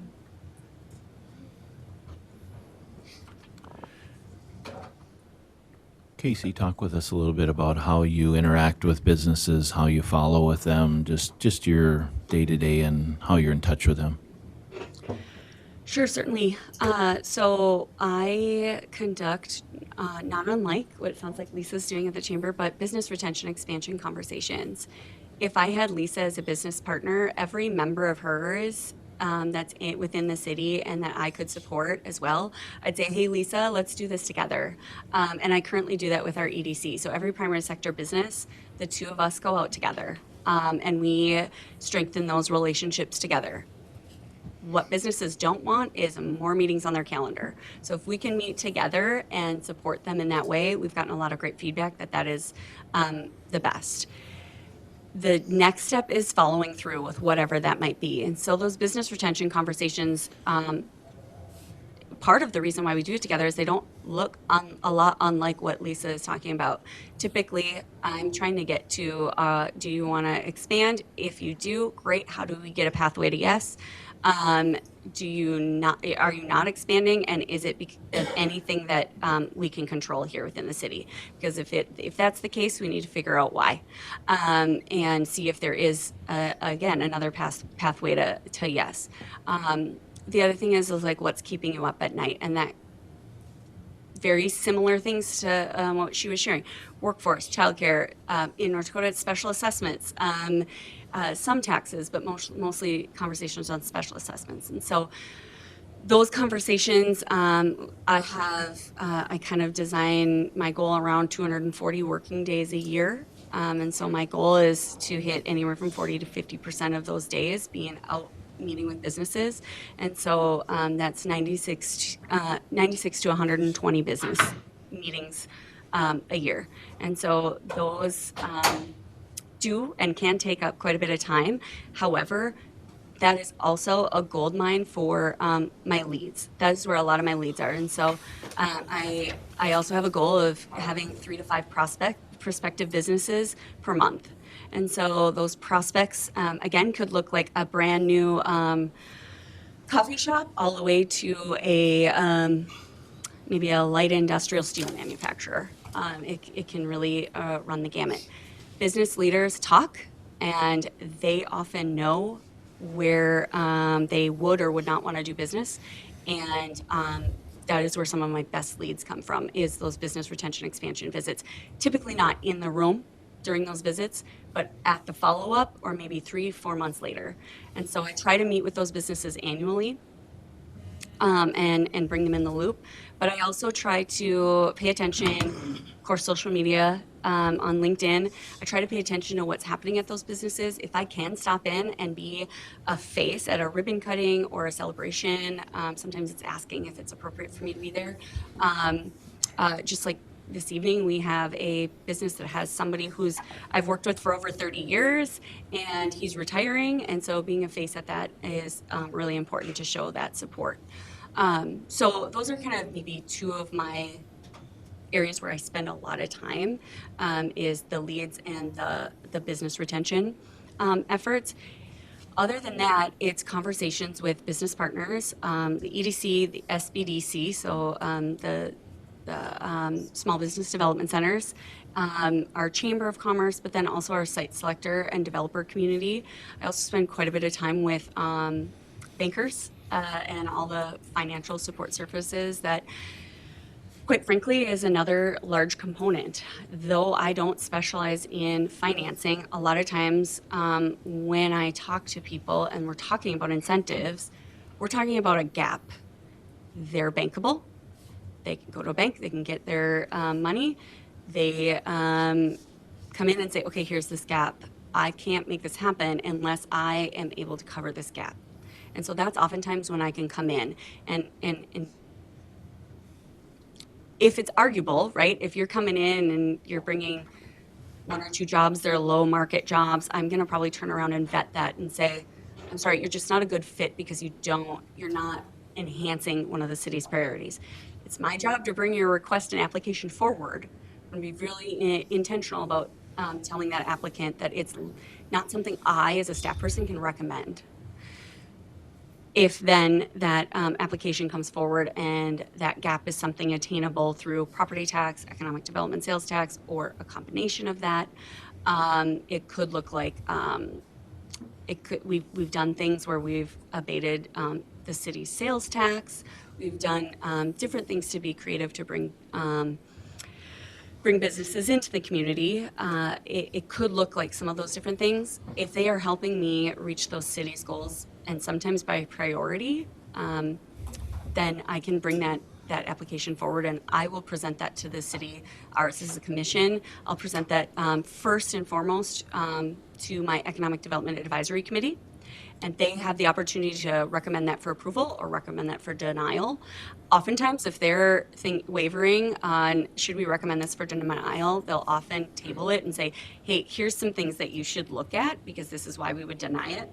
If there's nothing we can change, it's up to the applicant if they'd like to move forward or not. If there are things that we can change, if there's more information we need to gather, we'll come back to that advisory committee and ideally look for an approval. And then after that approval process, we would then move forward for a final recommendation from the city commission. Oftentimes, as you're probably aware, there's other incentives that require our county and our school board also to weigh in. And so that's a lot of words for me saying sometimes when you have local control, that incentive could take, I typically warn businesses on that timely manner of about 2 to 3 months to get a yes. And sometimes we've magically been able to time it right and it's only taken about 1.5 months. But there are other businesses that can take 6 to 7 months, and that's the fastest we can move. I will say just recently I worked with a steel manufacturing company moving to West Fargo, and not just on the government side, but their decision-making process, our decision-making process, it took about 1.5 years for them to finally make that forward. So a lot of those conversations are also maintenance conversations. Where are we at on this decision? Can I be effective in where you're at on that decision? Can I meet you where you're at today? And seeing kind of where they're at and not letting some of those, I would say like high value prospects sit in analysis paralysis and decide for themselves that my community is not a choice. Can you give us some information on your advisory committee? Sure. My advisory committee is a total of 9 individuals, a quorum of 5. We meet the first Thursday of every month. Their primary focus is to make those recommendations on incentives or use of economic development sales tax dollars. Though I have been using them more as a sounding board for some of strategic decisions, I would say that's probably the way that we'll move more in the future, of having them both be more of a community voice as well as a recommending body. So tell me about the 9 individuals that are on your committee. Sure. They all need to have a tie to West Fargo in some way, shape, or form, whether it's they're a resident or their business is has some location in West Fargo.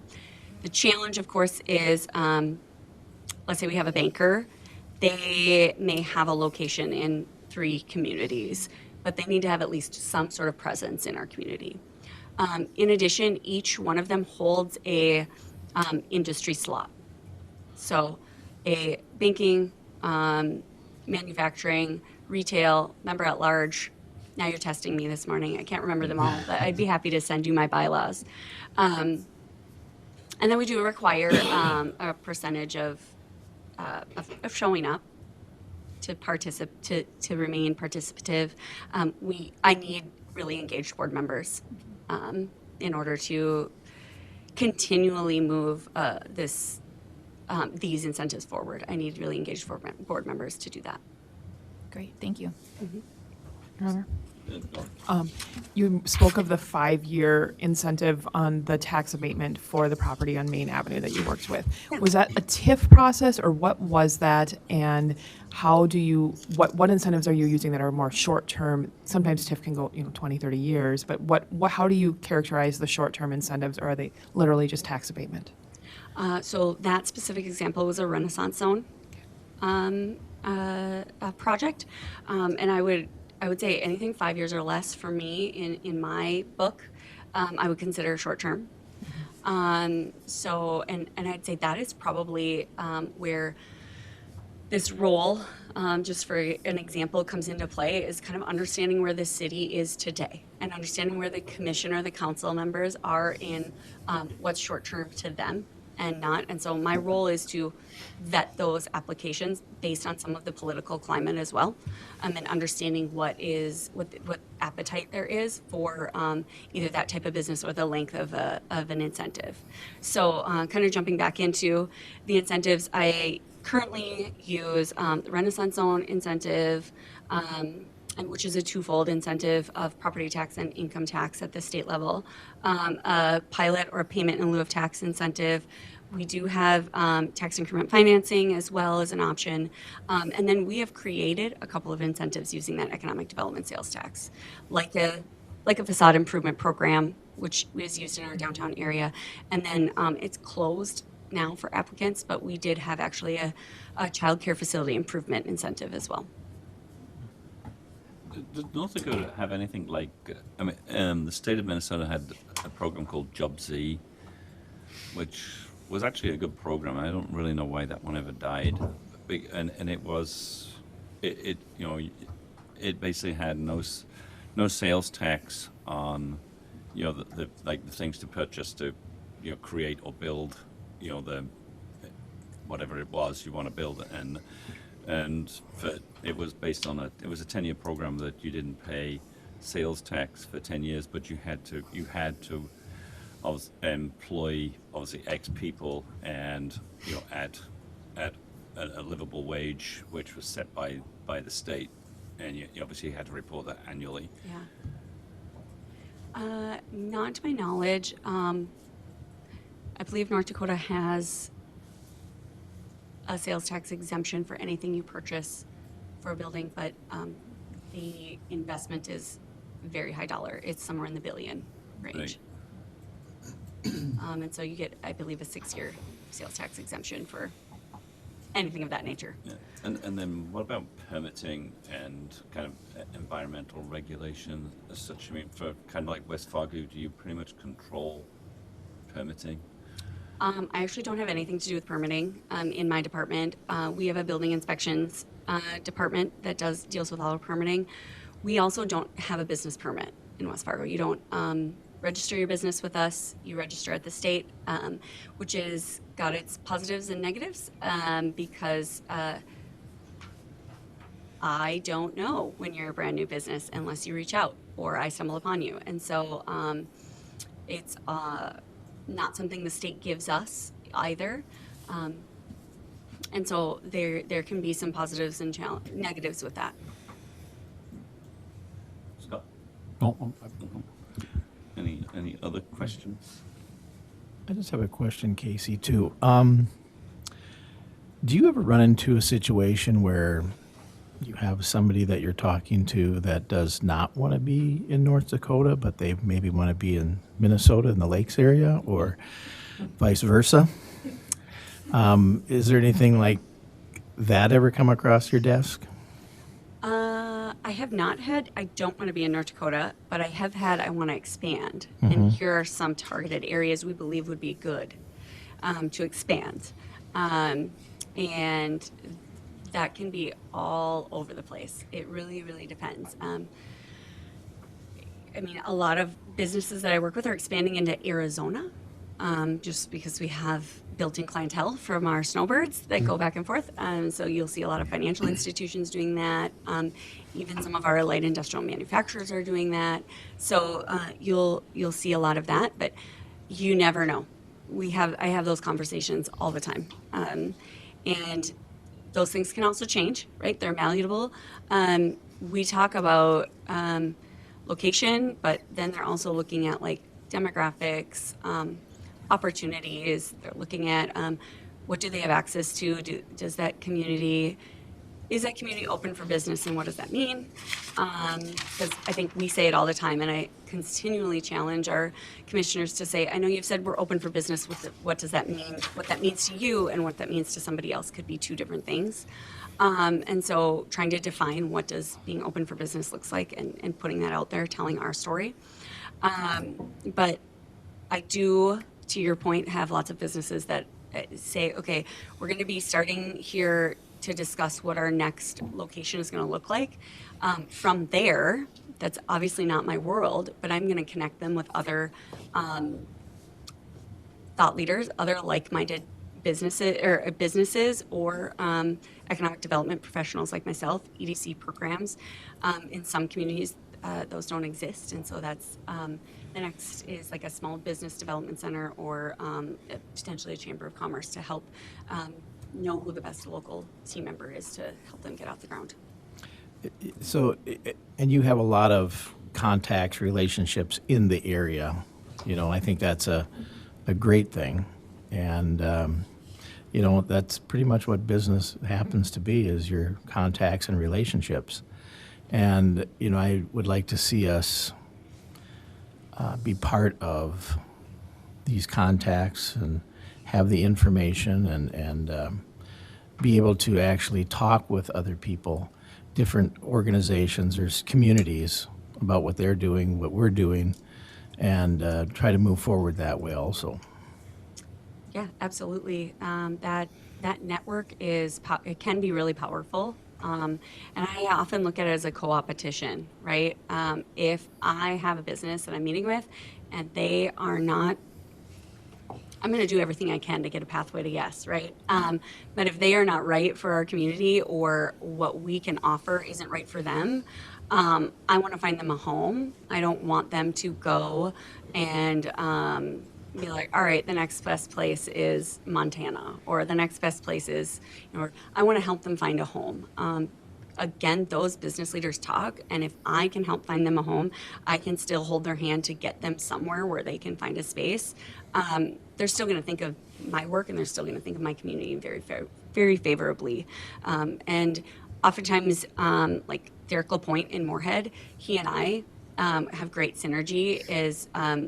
I'll kind of, we kind of keep up to date as like, what kind of land development, what kind of businesses are you looking for? That's great to know, because when the tide rises, we're all winning. If we can work together, we're all winning. Because let's be honest, I have not talked to one site selector that has said, oh my gosh, I have tons of people beating down the doors to come to Fargo, North Dakota. They talk about Fargo all the time. They're usually like, wait, you guys are not in Canada? Why would any business want to go there, right? And so I can tell you that lately, more and more site selectors are coming up into this region, coming up to this area, and realizing we're not all farmers. They're realizing we're not just about ag. They're noticing our technology sector. They're noticing our academic universities, the talent pool, and they're going, okay, this is amazing. And so some of those things that we just don't think that we have to offer because we've heard there's a workforce challenge, we've heard all of these things, it could be way worse other places. It could be way worse other places. And so businesses who are still looking at expanding and coming, they are looking at this area with probably a new lens. Coming back to that then, how do you kind of like, do you review your strategic plan or your vision? Because what you kind of semi-implied was that obviously if the business is not the right fit, if it's not part of the vision that is there for West Fargo, then it's not that you discard them, but you kind of help them find a home. But, how frequently are you reviewing that to sort of like keep it fresh and current, and so that your focus is on what is the requirement or the desire of the community to be to get the best for the community? Because obviously obviously over time it changes, but Absolutely. Today what is the strategic kind of like vision for West Fargo? I mean, is it written down? Is it a document that's on your website? Yeah, really great question. So we have a planning document that is titled our West Fargo 2.0 plan, and it's something I keep on my person at all times. I have it in my backpack back here because it's something that I reference often. It's held on our website, but it's something that we use as our like guideline, right? I think sometimes we end up like, I feel sometimes we're like squirrels that, every time an acorn falls from the tree, we chase it. And then there's another one falls over there, so we chase that one. And I think a lot of the time we're not focused on these are the acorns we want. We only want acorns that are silver and, are this big. Yeah. But we keep chasing, and therefore the result is kind of chaos, and then we don't accomplish anything. Yes. So the intention, so when it comes to an economic development strategic plan, currently it is not adopted. So it's not on our website. It is something that I'm actually bringing forward within the next 2 months here, is this actual physical strategic plan. To your comment about the squirrels, I would completely agree. Oftentimes, in this work, it's really easy to be reactive instead of proactive and say, oh my gosh, we need to fix that, or we need to, plug this hole.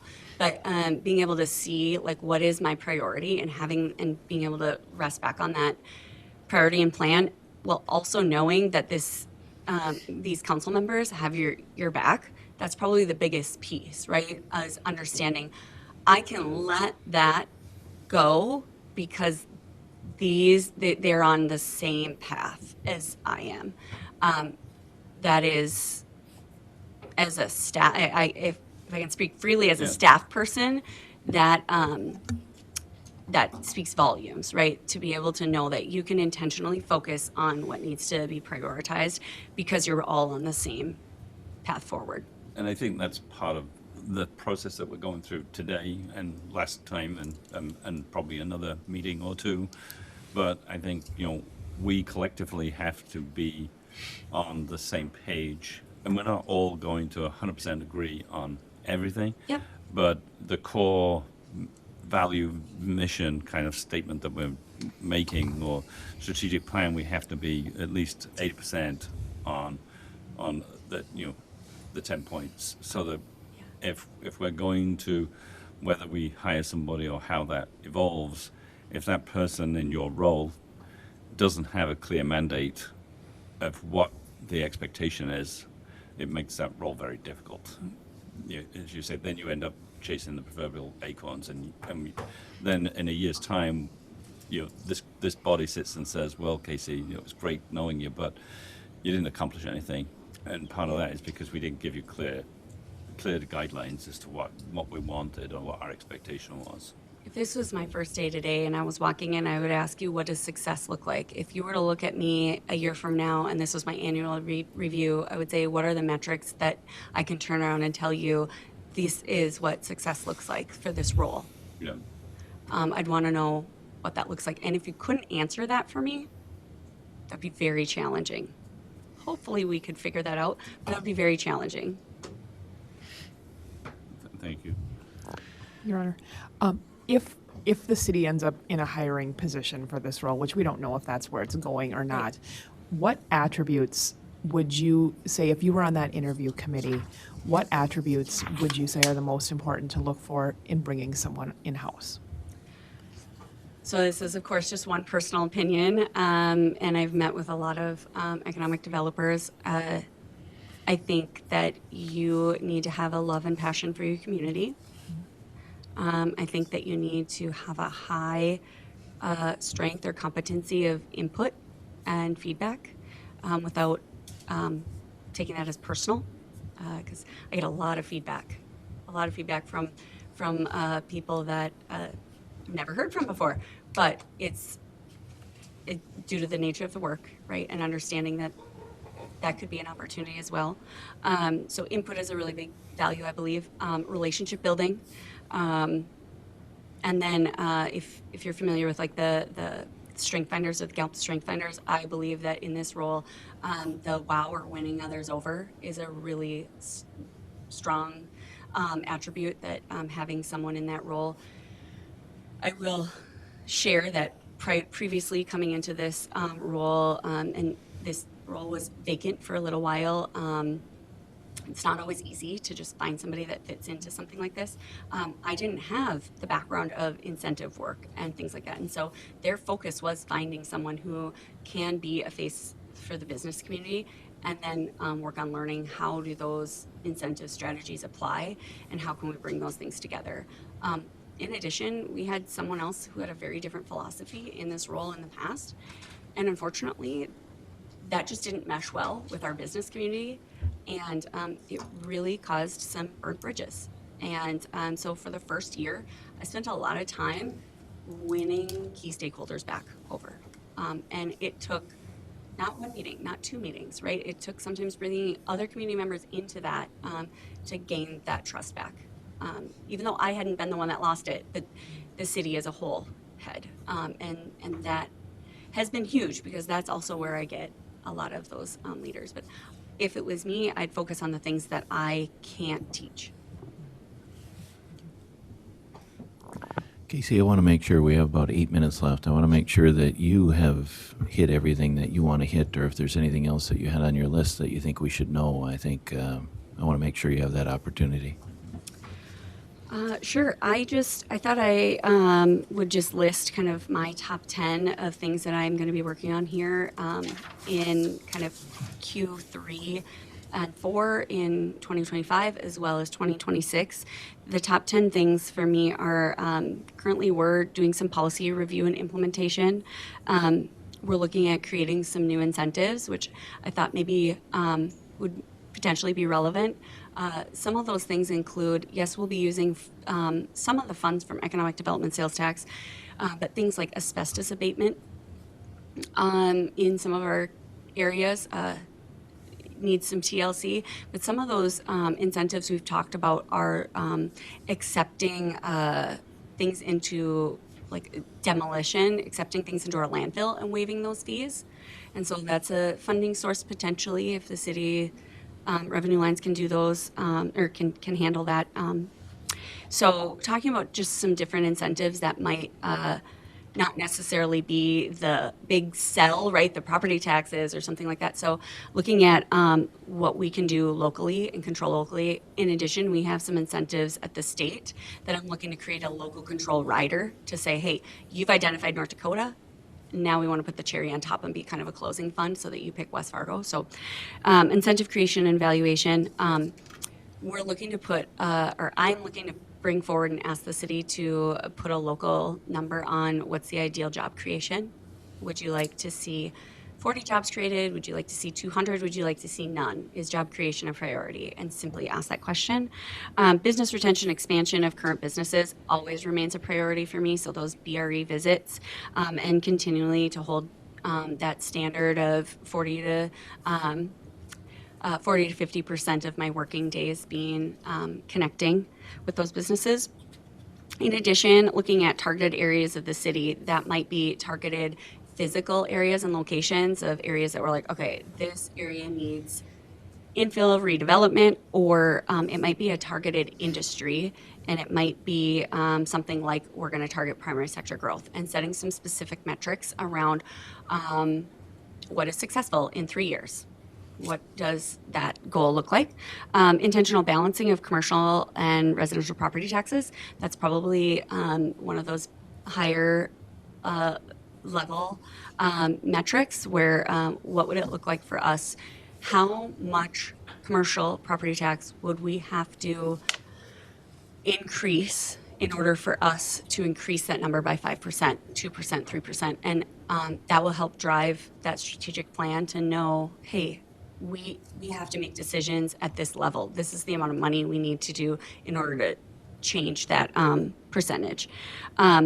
Because I get economic development sales tax, I am looking for businesses that create new sales tax, because that will support not only what I do, but also our capital improvement gets a portion of that, as well as our public safety. And then I'm looking at small business support and how do we intentionally support small business, whether that's in community development or economic activity. And then the workforce and workforce housing is how do we remain supportive in the workforce and workforce housing, because currently in our community, the chamber is driving that initiative, and how do we continue to be supportive in that area?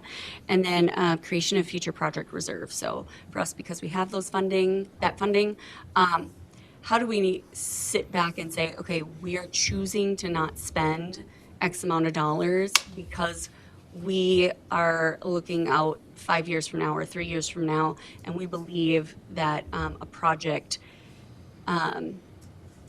that could offer us specific taxable density, we would like to incentivize by a certain dollar amount. So setting specific dollars aside for a taxable density project in the future.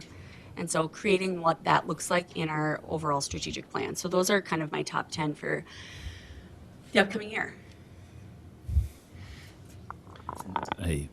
Very impressive. Your Honor, I'll let you close, but I'm just going to say a couple of things that I want the community to know of Fergus Falls that we did not hire Casey to come here today. We didn't give her a big sum of money to come here today. She came out today out of the goodness of wanting to collaborate with other individuals. It's talking about building those relationships, and that's why she's standing in front of us today. She is not here to do anything with Greater Fergus Falls, the chamber, or anything like that. She's here to help this community, and I appreciate her very much for doing that today. And this is what business relationships look like. You reach out to somebody, you talk, you trust who they are, you see how professional they are, and then things start to happen and move. And that's what I want to see this community do. I want to see us take this and happen and move. We are not going to be partnered with Casey in any way where we're going to be funding her. We're going to have somebody that's, I think, an ally in the region, and that's what we're looking for, just like building allies in St. Cloud, Alexandria, everywhere, and Casey will be one of those for our region, and I appreciate that. I think one of the thing, how we came together, Casey, was one of the former commissioners in West Fargo is a contact of mine and someone that I really respect. And I know now, I knew you'd be very professional today, but I know now why the city of West Fargo hired you. And I know why that commissioner was very proud of you and why he put us together. And I want to thank you for coming today to help the community of Fergus Falls. Happy I to be really here. appreciate it. Appreciate that. Go on, please. Nothing with, you did a great job, and I'm really glad you're here, but I have three things before we end. Three questions we need to ask ourselves. What direction are we going to go? Not with you, I'm just kind of going around, but what direction are we going to go with our council in economic development? And we have three jobs right now in our what do you want to call it, our supervisor roles, or we have an HR director we got to fill, we have a communication director we got to fill, and we have an engineering department we have to fill. And of course, all of them are falling on different people, mostly Andrew. And so we have to look at that, how we're going to, and then the second thing is how we're going to fund this. We have to figure out, because I wish I had the war chest that you did. You have a great thing. And third thing is, and I think Anthony's probably going to touch on this too, is our vision. If we don't have a vision on what we're going to do, we're setting everybody up to fail, including us. And so I think the next meeting, we need to talk about a vision. That's the number one thing. We all that stuff we got from you was just great, and that's going to help us get that vision. And Lisa too, she did a bunch of stuff with this here.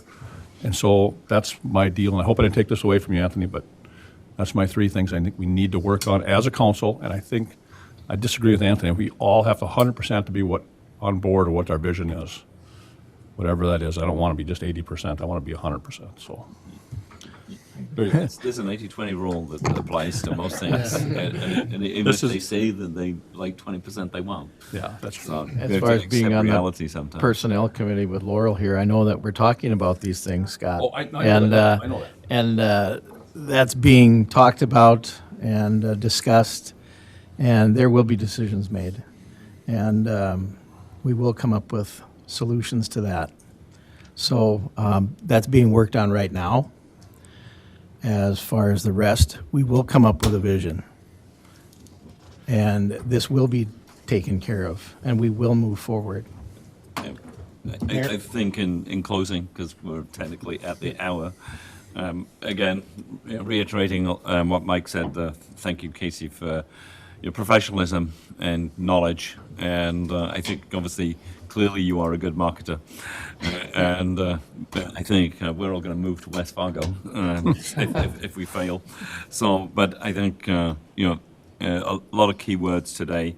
But I think, part of this exercise was, education, and I think we learned a lot. Obviously, yeah, we're two different communities. You're next door to a metropolis.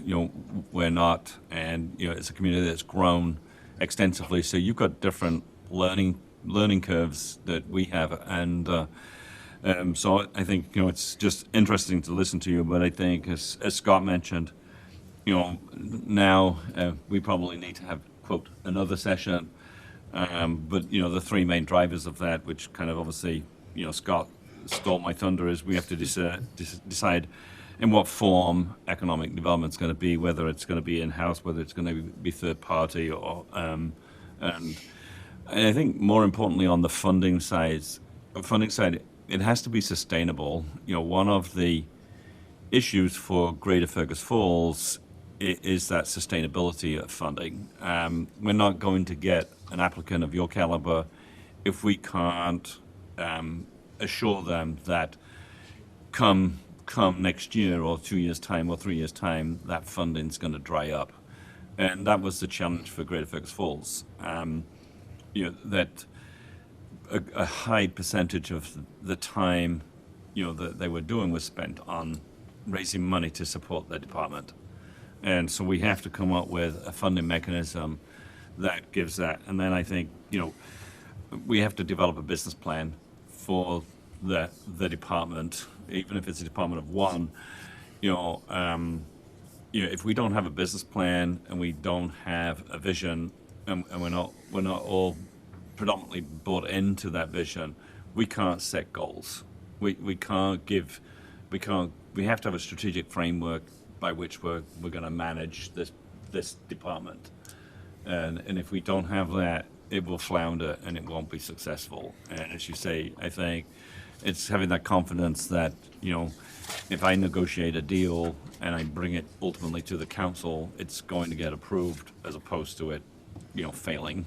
And then all your hard work just went out the window. So, and I think, part of that is we also have to have public engagement on it. I think, this body has the potential to change every 2 years by at least 50%. So, we need a public engagement in that vision so that, like we can turn around. I mean, that was why I was interested in the community passing the sales tax in 2014, because that was a huge commitment by the community to do that, to add a 0.25% sales tax. But that only came because the community bought into it. And somebody had to have that vision and promote it and communicate it to people to get it done. So with that, I thank you. So, Your Honor, one of the things, this city deserves some type of economic development plan since Greater Fergus Falls is disbanded. Are you going to set up some type of a workforce, group, or do you want me to make a motion to bring the strategic vision, motion to the council? This isn't a work quote session, so we can't do that. But I think we'll ultimately, I think we'll put it on the next council agenda as to like what are our next steps forward. I just want to clarify something. Greater Fergus Falls is not disbanded. They went on hold because of the funding from Fergus Falls. That's the only reason they're on hold. If they got the funding, they would be back in business 100%. They still have a 20-hour a week employee that answers the phone, answers emails, gets all the questions out to whoever on the board. Still, they're still active. They still communicate with people. So let's not talk about disbanding yet. Right. We can maybe talk about that next Monday night. Yeah. Yeah. So, okay, with that, thank you very much. The meeting is adjourned.